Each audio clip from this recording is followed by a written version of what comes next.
The Chamorro Land Trust Commission began negotiating with a company called Purestone to quarry the Lajuna Point property prior to having rules and regulations in place.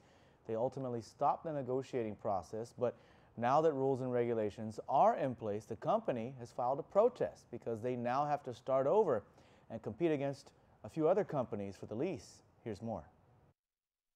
Purestone LLC has filed a procurement protest with the Office of Public Accountability over a lease of CLTC property in the Lajuna Point area of Yigo for a quarry and affordable housing project. Purestone says they were awarded the lease but were told to stop and await a set of rules and regulations that are required for the CLTC to lease out any commercial property.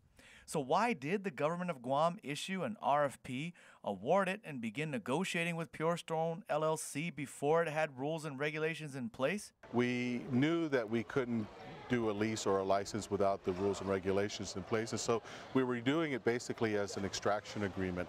And as we were going through the negotiation process after the solicitations had been evaluated, a new attorney came in for the Chamorro Land Trust Commission, and upon her review of the whole process, found that we probably shouldn't be proceeding forth on this because the rules and regulations were not in place. CLTC Administrator Mike Borja says that this is when the whole negotiation and solicitation process is stopped. We never came to a conclusion of the negotiations for the agreement at any time, so we never signed anything for them to proceed.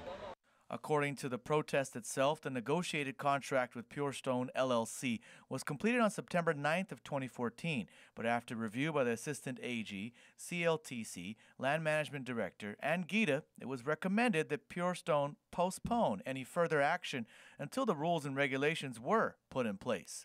The CLTC then began to push for the passage of a set of rules and regulations. The first bill failed, but a second bill was passed and signed into Public Law 175/33 earlier this year. The problem is this law essentially cancels the RFP for Lajuna Point and requires that the CLTC start all over again with the RFP process. This is why Purestone is now protesting.